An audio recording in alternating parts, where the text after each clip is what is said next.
All right, Clint, welcome to the podcast, my friend. I've been looking forward to this for a while now. Big fan of your YouTube channel. I'm a client of Anderson. So, all the stuff you and Toby put out is amazing, and I just consume it like a maniac. So I really came prepared for the show today, my friend. Hey, Greg, thanks for having me on. I'm looking forward to this. I think we're going to cover a lot of interesting material today that'll help out many investors when it comes to protecting themselves. Absolutely. I'm looking forward to it. So before we get into that, Clint, how did you get involved in the world of real estate investing and being a very successful attorney? Well, the real estate investing started with my father. He was the one that set the bug because he was an avid real estate investor, and he realized that by having a couple of kids that you can turn them into indentured servants and they can help grow your portfolio for you at a lower cost. So that was my foray. And, at the time when you're doing it, you don't realize where that's going to lead to because you saw it as a burden when you're younger and you're having to go out there and work on the weekends. But as I saw what real estate did for my family, when I would come back from college and I saw my parents, buying a new car, remodeling the kitchen, those are things we never did growing up. But now they had that cash that was coming in because their investments had matured and they're generating revenue from it. I started to see the light and I understood the importance of it. And I was always told, hey, this is paying for your college education. This is why we're doing this.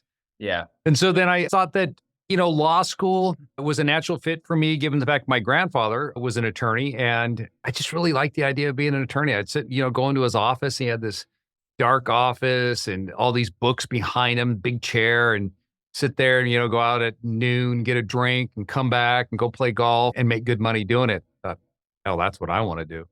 So I went to law school. Once I got out of law school, things just took a different path. I started working with people, investors, and right away, right out of law school, and I saw that there was an opportunity here that people weren't getting the right type of information. Heck, my dad wasn't getting the right information from his father, who was the attorney I was describing, never set him up with the right structures. And so seeing this, I realized that attorneys do not look at problems the same way that investors do. They don't recognize it. And so what I wanted to do is help people put together the right structures and not only do the structures the right way, make sure that they're not going to get killed in taxes. So when we built Anderson, we formed it with that principle in mind: asset protection, tax planning. And then as it progressed and in my own real estate investing started to progress, I realized, hey, there's another side, and that's called the business planning side that, when you're looking at things and you're working with a professional, that professional should understand how to set up the right entity, what it's going to do for you from a legal perspective, how it can benefit you from a tax perspective, but more importantly,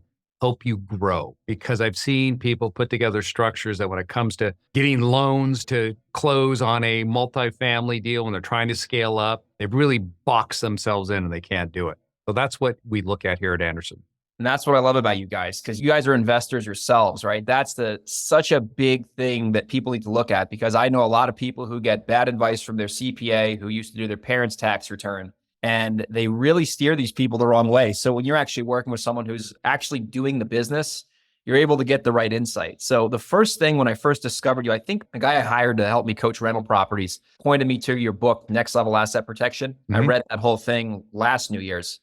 And the biggest thing that I realized with the rental business, I've been in that business now for a while, there's a lot of liability. It's a risky asset, as you would call it, because there's tenants and toilets and things that can go wrong versus a stock account. It's a different type of investment, right? So let's talk about how should somebody set up a rental property to where the objective is really to make a plaintiff's attorney want to go away because of the way it's set up. Right? That's probably the best way I could ask that question, because there's a way to do that you teach that is really brilliant. Yeah. So if you're just thinking about the property itself, and when we look at liability, we ask, where does that liability occur? Is it occurring with the property, such as you have a fire in the property and now somebody's injured and they're going to sue the owner? Or is it something on the outside? Maybe you're driving down the street or your kid's driving the car and is involved in an accident because they clip a bicyclist and now they're suing you. So when we're thinking about liability, it's determining where the liability originates. Does it originate with the property or outside of the entity that's going to hold the property? Because there's different strategies that we look at when it comes to protecting against a risk. And so I'll break it down for you as far as, say that the claim, the harm has originated with the property itself. For example, not too long ago, a client owned a vacant lot in a development, was planning to build a spec on it and then flip it. A couple of kids are riding around on that vacant lot with four-wheelers, and they got in an accident, severely injured, turned around and sued the guy. And, in our society nowadays, when I was a kid growing up, if I got in an accident with a four-wheeler on a vacant lot, there's no suing. There was, No. getting my ass spanked by my father for screwing up the four-wheeler. But now, they go after and want to hold other people responsible. So you got this property there. Now, if I'm an attorney and I'm representing that client and I know that I have a claim against the property owner, that is the LLC, the limited liability company. It was set up to compartmentalize that risk. So if I own an LLC and the harm originates with the assets that are in that LLC, then I, as the owner, should not have any responsibility for that claim. And so people say, well, great, they can't sue you. Yeah, but they can still take the property. So what we want to do is we want to make the property appear unattractive, that, hey, don't bother even going after the property because the property is only valuable to a plaintiff's attorney if there's equity there. Mm-hmm. Otherwise, they're just going to go after the policy limits. That's why you have an insurance policy to cover your assets in case something like this happens. So what I like to do in situations like that is that if you have an asset with a lot of equity and you want attorneys to look at the asset and say, yeah, it's just not even worth trying to go after this asset because even if we win, we'll never collect because if it's sold, all the money gets paid to the lender. You create what's called a friendly lien to create this fiction that your property is over encumbered. What you're doing essentially is you're filing a lien on yourself. So you set up another entity and you lien yourself. You say, yeah, I borrowed $500,000 from myself. And again, it's not your name, it's an LLC that you've set up. So you record this debt on your existing asset that shows that it owes another entity $500,000. So if someone looks at that property, they see that maybe there's a first with Wells Fargo, and then there's a second with Greenpoint Funding out of Wyoming, and there's no equity. And they just say, let's go for the insurance. That's it. And that's what I want them to do. That's why I have the insurance. But if I showed that I had 500,000 equity, like, oh boy, we're getting policy limits plus portion of that equity. Yeah. And that is because the attorneys are a business, right? So if the plaintiff attorney is going to get paid on contingency or whatever, and they know it's a tough road ahead, and they see there's that friendly lien from XYZ Funding Corp, they got to look at their time. And it's like, well, is this really worth going after if there's only 50 grand worth of net equity? You're setting yourself up, like you talk about in your videos a lot, to where you almost force the attorney on the other side to want to settle for that insurance policy, which is why you have the insurance, obviously, or an umbrella policy. So that's a great strategy. And people need to really look into this because I have a friend, I will not mention his name, but I've been telling him to call you guys for months now. I said, dude, you have all this real 8 figures worth of equity in your personal name and you run around like a cowboy all day. I said, dude, you got to get your shit set up. And I was telling him some of the risks and he didn't really want to talk about it because he was getting quiet at dinner. And I said, you got to call these guys. You got to have them set up your stuff because you have, 40 tenants. All you need is 1 or 2 of those tenants to really go south to have your whole portfolio at risk because people don't think they're going to get sued until they get sued, right? Like, oh, that happened to me. Oh, there's no way, but there is a way. And it definitely occurs on a daily basis here in the States. So let me talk about another thing with the LLCs that I've heard you mention before. And this is something that I understand now, but it took me a while to figure it out. Let's say you and I own rental property in North Carolina, all right? And we want to, because I know in certain states, you have to disclose who the members or managers are of that LLC. And like in North Carolina, for example, you probably have to put some information down, right? But if you have a Wyoming LLC, you don't have to report who the members are in that scenario. So how would you use a Wyoming LLC to still own property in a state where like the property resides, but not have them know that you own it, if that's even possible? I know it's kind of a loaded question there. I apologize. Oh, no, I get it. So this goes to that second aspect, right? If you get sued personally and I want to discourage an attorney from coming after me, looking to, collect on a huge payday, I want them to take my policy limits and leave me alone. So this goes back, I think one client right off the top of my head, sat down with this couple, structured them out, had a number of businesses and a lot of real estate, probably a total asset value of around $20 million. And they're in California. Oh, God. I know that's the worst part, I just right? moved out of that place a couple months ago. Cesspools. A lot of people are.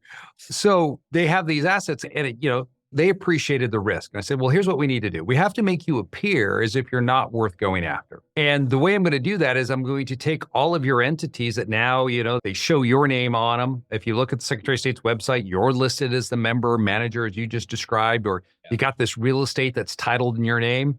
And I'm going to make it disappear. I mean, you're going to disappear from the ownership records. You'll still own it, but you can't discover the fact that you own these assets. And so what we did in that scenario is we created a number of LLCs, say in Wyoming, to start with. That's the foundation. And the reason why you set it up in Wyoming is because Wyoming is one of a handful of states that does not collect any information on who's involved with an LLC. Doesn't ask you who the managers are, who the members are. All you have to do is give them the name of the LLC, business address, and the registered agent. You're good to go. You brought up North Carolina. North Carolina, for instance, they don't ask you the first year who the members or managers are, so you can essentially do the exact same thing. But the second year, you have to disclose that. So I've had people say to me, well, I can get the same thing out of North Carolina. Yeah, you can for 1 year only, but you wanted this to be long-term. So you set this up in Wyoming. They never will ask for this information. So I have an LLC. My name's not attached to it. You don't know. Let's just call it Fuzzy Bunny LLC. We set it up. And then I set up state-specific LLCs. For my client in California, we set up a number of California LLCs to be held by Fuzzy Bunny. And so when I say held by that, what I mean is that when I set up that California LLC and California asks on their articles of organization, is this a member or manager managed LLC? Meaning I have to disclose how that company is going to be structured internally, who's going to control it. I will answer Red Frog California LLC is a member managed LLC. And then California wants to know, all right, well, if it's going to be member managed, we need to know the names of each of the LLC's members. So the way we're structuring this deal is that Red Frog is owned 100% by Fuzzy Bunny. So on the actual statement of information for California, I list Fuzzy Bunny LLC. So now you've created an anonymous LLC in California, meaning that if somebody looks at Red Frog, because it happens to own a piece of real estate in San Diego, and they're wondering who's the owner of this property, it points them back to Fuzzy Bunny. And so if they look up Fuzzy Bunny, it points them to no one. Yes, because that is where people think like, oh, well, if you have a Wyoming LLC, it doesn't matter if the property, like I own a lot of property in New York, which is probably the worst state to own property in from a eviction standpoint, as I digress. You just make the manager the Wyoming LLC, and then all of a sudden, if they wanted to try to go and see who owns that, it's going to be very hard. Is there a scenario, Clint, where someone's in discovery in a lawsuit, would they ever have to disclose that they own that Wyoming LLC, or Wyoming has those charging order protections where like basically they won't tell them anyone shit and it's just a standoff? Well, so what happens there, and this is where people that, they're not attorneys, they don't understand how a lawsuit works. If I sue you and I depose you or I send written interrogs to you to fill out and I ask you, hey, who owns Fuzzy Bunny? You don't have to disclose that information. Yeah. It's none of their business who the owners are. Why don't you have to disclose it? Because it's not relevant. If you're asserting that I didn't adequately maintain the electrical system in this property, and as a result of the work that I did on my own, it caused this place to burn down, what does that have to do with the owner of the LLC? That's nothing. Zero. So when can they discover this information? Yeah. Well, if they get a judgment against you. Okay. Once they get a judgment against you, then they can bring you into a debtor's exam and they say, I sued you personally. Then I can ask you everything I need to know. So that individual in California, they were sued for $15 million individually. They came after them. Holy shit. And honestly said, they walked away with policy limits, and it worked out exactly as I described. And they were so ecstatic. They brought me out to one of their clubs one night and they said, listen, man, whatever you want, it's on me. What type of wine do you like? And they were bringing bottles of Opus out that were $2,000, $3,000 a bottle. Oh yeah. Just because they wanted to express their gratitude, because they were staring this down and everyone else was telling them, no, man, you're going to have to pay. You're going to have to pay. And I was the only person telling them, you're not going to have to pay. Don't listen to those individuals, okay? They're going to accept your policy limits because they don't know what you're worth, and they can't discover that. And that's exactly what happened. And what proved my point to this couple to drive it home even more is there was another defendant named in that lawsuit not even culpable at all. All he did was own a building, and that's where the harm occurred. Somebody was smashed up against the building, so they sued the building owner because Yeah. they own a building, because it's California. That's probably why you left, because anybody gets sued there. Many reasons. Yes. And so the building owner, he tries to settle for policy limits, and they looked at him, they said, no, we did an asset search. We know what you're worth. You can pay. We're not accepting your policy limits. And so unfortunately for him, the least culpable party, he had to pay, and they took his policy limits. And so, I hated to tell, I said, look at, because the person I'm referring to was his father. And Oh God. I know, I said, your father got screwed here because your father didn't listen Yeah. to what I'd actually had a conversation with him. I recommended he take certain steps to protect his assets. But, there are people out there, and my father has one of those, where they look at setting up a structure. They see, what is it going to do to me? What is the cost? And they don't look at it from the investment side. That is, what is it going to do for me? And so then they fail to take action. And then when something like I just described happens, they sit there and lament and cry and scream and say it's not fair.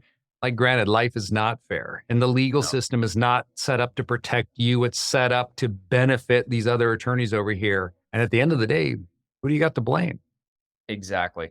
No, it's a great point. That's the thing I looked at. I became a client and set some LLCs up with you guys. It's like, this is like, a form of insurance almost, to where, like, if you could set yourself up to where, especially once you start getting some assets, cash, equity, other notes I have out with people and investments, like, it's like getting a trust set up or a will. Like, you don't want to think about that because it's not pleasant to think about. But when you get sued or whatever, if you have your stuff set up, like you just mentioned, it's going to be a lot easier to, sleep better at night because of the way you're set up. So that's anyone listening to the show right now. We have a lot of advanced people that listen. You got to really look into this stuff because, if you're doing a lot of volume, like before Clint and I, hit record, I was telling him some of my war stories on even a wholesale deal that went down the shitter. And, when you do volume, it's just a matter of time until you get sued. I have friends who've been sued up the wazoo, slip and falls, you name it. So you got to set the stuff up right from day one, or if you haven't done it day one, you got to do it sooner rather than later. So let's flip up to another topic where you've mentioned, I've never heard of this before until I discovered your video on it. A lot of people love this concept of owner financing, installment sales, et cetera. It's when you buy a property, you sell it, you get a down payment, you take a note back.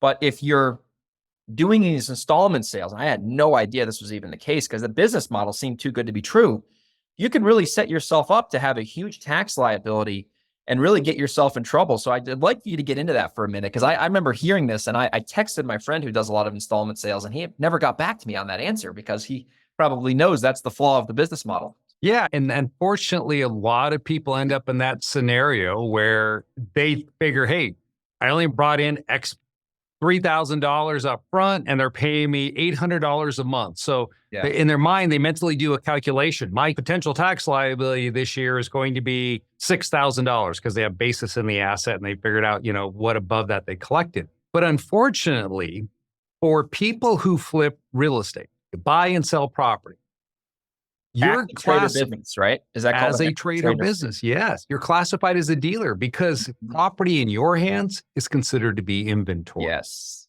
And that is the number one problem I've run into time and time again with flippers that sell properties on installment sales, besides complying with Dodd-Frank. And we won't get into that. Is the fact that when they sell these deals, that the sale itself is compressed down and all of your gain must be recognized in the year of sale, even though you've only received a fraction of it. And so what can happen is that, hey, maybe you sell a property in January on an installment sale. You've got 11 other months of runway there to collect money so you can potentially cover your full tax liability on the property. But if you sell 6 in December, man, you've got real problems there because you only brought in $8,000, but the IRS, say each property had $50,000 in gain or $30,000 in gain. They'll say you have $240,000 in gain this year. And you're like, whoa, I only brought in $24K. Yeah, but you're a dealer. So now you have to recognize this at your highest marginal tax rate. Well, not highest. You don't necessarily have to do that, but they're going to hit you at whatever your tax rate is on 240 grand, because that is considered to be active income to you, plus employment taxes. So you could be looking at potentially about $80,000 in taxes, but you only have $24,000 or $32,000 in your hand. You're going, man, I got the raw deal here. So if you're flipping property on an installment sale, a couple things I often tell people. Number one, consider using a C corporation to flip. And the reason why I like C corporations, flat tax rate of 21%. So now you know that, hey, you're only going to get taxed at 21%. You're not going to be hit with any employment taxes of 15.4% because the dealer is the corporation, not you individually. So that can help, number one. Number two, maybe you restructure your deals. Maybe you do lease options. So you enter into a lease with the option to purchase. Now you hold it for over a year, and then you convert that into an installment sale when you sell. So now you've held it for a year, and so it shows up on your 1040 Schedule E, page 2 or 1, depending on how you're structured, and it's shown as an investment property. That's the key. So now you sell it, and it's long-term capital gains. You can do your installment sale, and it won't be compressed because it's not dealer property. And if those don't work for you, well, there's other things we can talk about off a podcast like this. That's where I see. It's funny you mentioned that because I just bought a property 2 weeks ago. No, was it? Yeah, 2 weeks ago. And the owner financed me at 0% interest. We can get into that on the podcast, which is juicy. But he owned that property for 25 years. So clearly that was not inventory. That was an investment. So he's only going to pay taxes on, the down payment and whatever. What he received. Yes. Yeah. Exactly so it right. makes sense for him. And he was a mortgage broker, believe it or not. He sold me a property at 0% interest. I know why now with the tenant, Clint. I understand exactly why. Yes. So we'll be having to remove her from the property soon, unfortunately. But anyway, that is where I see people making mistakes and that's another thing with flipping houses. I've done a lot of house flips in my career, and I have the same friend. I don't want to keep bagging him, but he flips a lot of properties like me, and he doesn't claim them as inventory. And I'm like, dude, you got to start doing this the right way, because a lot of these flippers, they don't know this. They think they're just getting capital gains. And if you do, 5 or 10 flips and your intention was to resell it, that's inventory. That's an active trade or business, like you said, and you're going to just be paying ordinary income tax on that. There's no capital gain scenario in that case, right? Correct. Yeah. And the other thing too is, what's the likelihood of being audited? So this is one of the reasons why I always think about that. You're supposed to account and pay all your taxes. I'm just going to start with that. Yeah. I will finish with this. When you're thinking about business entities and what you're setting up, this is that business leg of what I was talking about at the very beginning. There's 3 legs of the stool: asset protection, tax planning, and business planning. That business planning side is where many people miss out on opportunities. For example, when you structure your flipping business as a corporation, you're reducing your risk of audit substantially, because we have attorneys in our firm that, you're a platinum client, so you can call in and talk to attorneys. That's amazing. Well, these ex-IRS attorneys have told me, and I've verified this because I've heard it many times, that if you put 100 auditors in a room, about 5 of them are qualified to audit a corporation return or a partnership. 95 run around grabbing 1040s all day long, but at least 5 of them can do that. So how do you want to run your business then if you don't want to be audited? You want to run your business as a corporation, and you want to hold your assets through a partnership entity. You can set up an LLC, treat it as a partnership.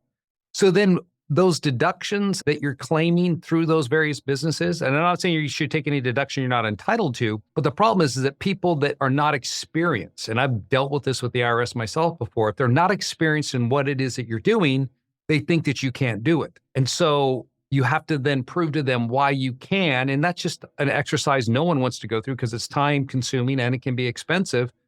So just set yourself up so that you don't get audited, or you reduce that down to such a small amount that you're a small fish in a large pond. There's LLCs and corporations making millions, hundreds of millions of dollars. That's who they're interested in. They're going to go after the big boys. And you just said, if you're flipping and you're not using a corporation, it's foolish. Oh my God. I flipped our business over to a corporation, I would say 5 years ago. And, there's many benefits to it, but yeah, just the whole audit thing too. And I tell people, I'm like, obviously do the legal way. You don't have to cheat or whatever, but if you're set up the right way off the bat, you're just decreasing the odds of actually getting audited. And then, they're, like you said, they're going to go after the people who have hundreds of millions of dollars, because that's where they can really collect, not the guy making, a couple $100,000 or $1 million. So very interesting stuff, Clint. I'm sure the listeners are going to be rewinding a lot of this episode.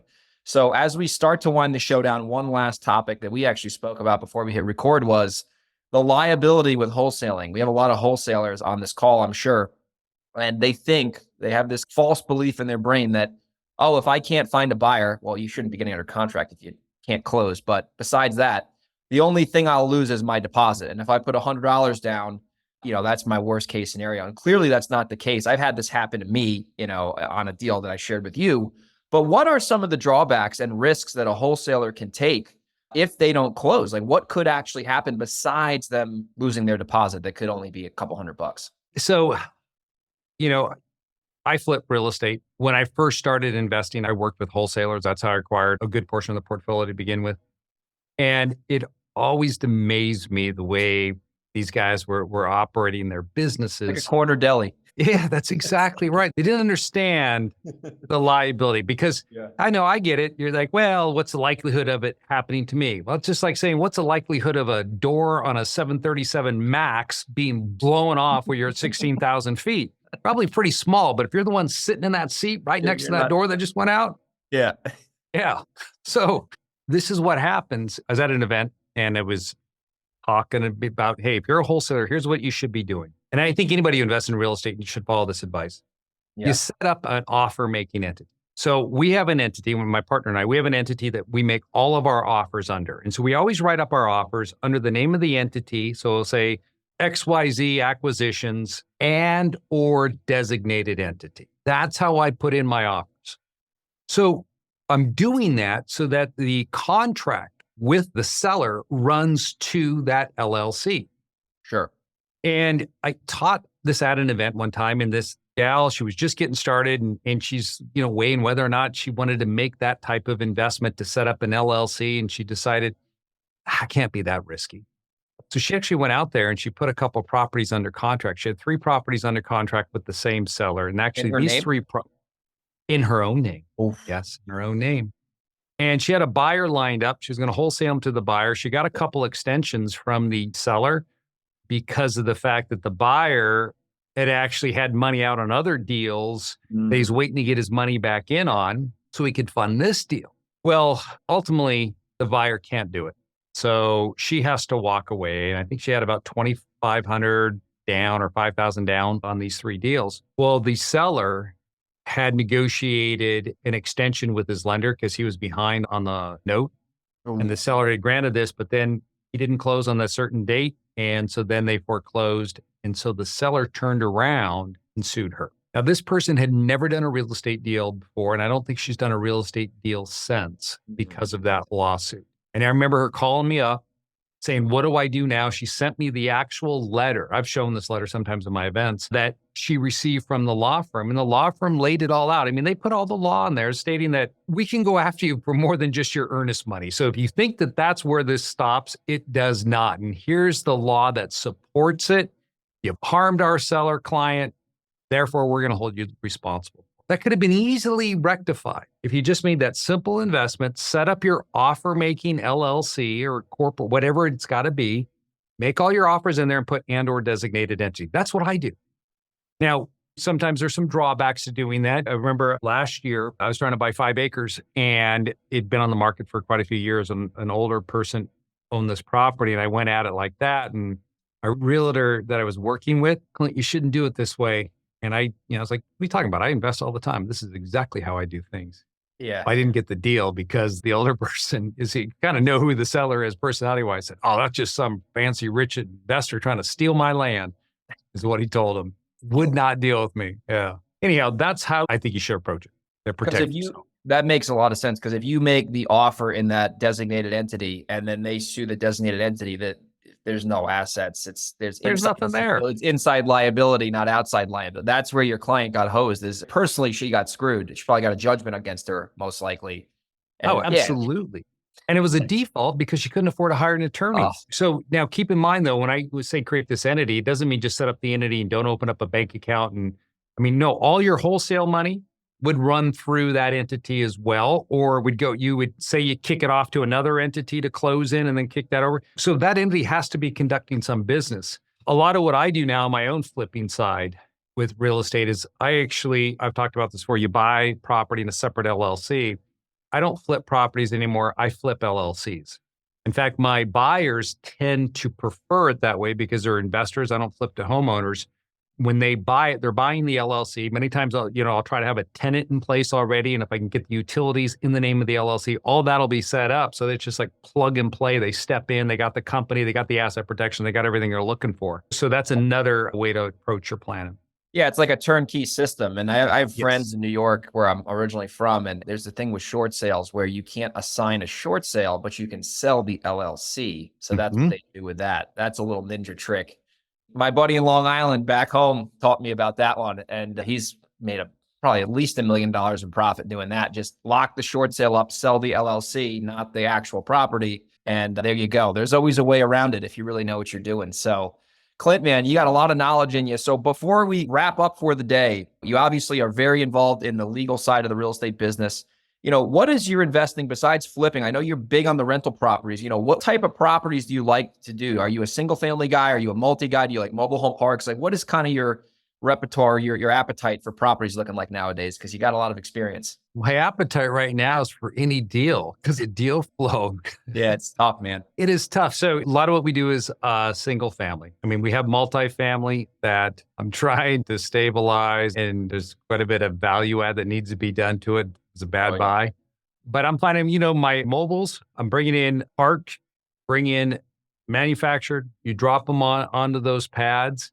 I found right now that is a sweet spot because I can pick up, a 2-2, maybe sometimes a 3-2, and skirted, dropped, hooked, everything hooked up, about $75,000 if you're buying near where there's a dealership. Yeah. So I like that, but the single family side is majority of our portfolio, but we buy in bulk. And the problem with the sellers when you're buying in bulk right now is they're coming back to me and saying, well, on Zillow, I can get this. Like, dude, Zillow ain't paying you cash within 30 days Yeah, for right. every property you own, but you go ahead. You go ahead and do it. And a lot of the times I see those sellers, or a lot of these idiot wholesalers tie it up at a number that makes no sense.